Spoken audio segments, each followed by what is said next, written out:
Hello friends, ఎలా ఉన్నారు? బాగున్నారా ఫ్రెండ్స్? ఈరోజు ఎండు మెత్తలు కోడిగుడ్లు ఎలా వండుకోవాలని చూపిస్తాను. ఇంకో ముందుగా కోడిగుడ్లను తీసుకోవాలి. ఈ కోడిగుడ్లకి ఎక్స్పైరీ డేట్ ఉంటుంది దుబాయ్లో. సో ఎంతవరకే మనం వాడుకోవాలి. సో ఇప్పుడు తర్వాత దీన్ని ఉడకబెట్టుకుని బాయిల్ చేసుకోవాలి ఎగ్స్ని, కోడిగుడ్లను. తర్వాత నేను ఎండు మెట్టలను శుభ్రపరచుకున్నాను. ఆల్రెడీ నేను స్టోరేజ్ చేసి ఫ్రిడ్జ్లో పెట్టుకున్నాను. ఎంతకాలమైనా ఉంటుంది డీ ఫ్రిడ్జ్లో పెట్టుకుంటే. నాకు కావాల్సింది ఇద్దరికి కాబట్టి 2 పూటలు తింటాం కాబట్టి నాకు అవి సరిపోతాయి. సో వాటిని శుభ్రంగా కడుక్కొని నేను దాన్ని మళ్ళీ కొంచెం వాటర్ హాట్గానే వస్తాయి. కొంచెం హాట్ వాటర్లో వస్తాయి. ఇది ఆర్గానిక్ టమాటోస్, ఇది నార్మల్ టమాటో. నేను అవన్నీ రెడీ చేసుకున్నాను, ఎండు మెత్తలకి ఏం కావాలన్నది.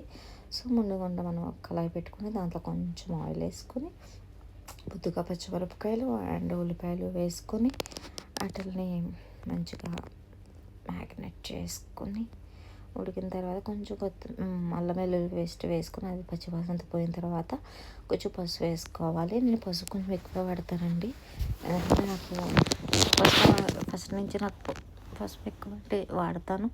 అలాగే పసుపు కొంచెం ఉడికిన తర్వాత కొంచెం టమాటోస్ కూడా వేసుకొని అట్లా కూడా కొంచెం వేగిన తర్వాత కొంచెం సాల్ట్ కూడా వేసాను.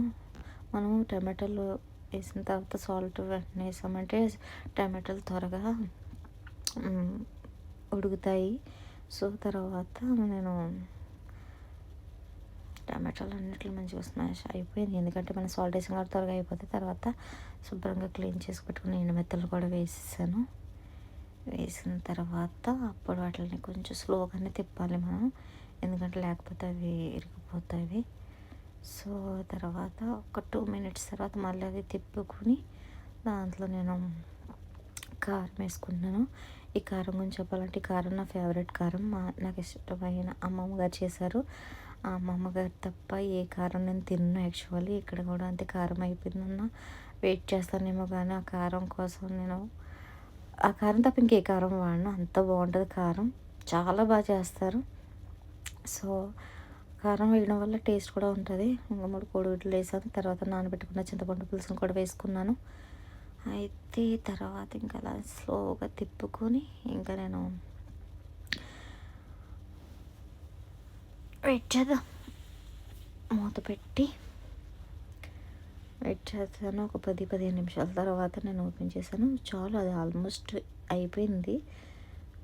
సో కొంచెం కరివేపాకు వేసుకొని దించేస్తే యమ్మీ కర్రీ రెడీ అవుతుంది. సో 3 కోడిగుడ్లు రెడీ. ఎండు మెత్తళ్ళు కోడిగుడ్లు. సో 3 కోడిగుడ్లు ఉండాలి కదా, 1 కోడిగుడ్డు ఉంది ఏంటంటారా?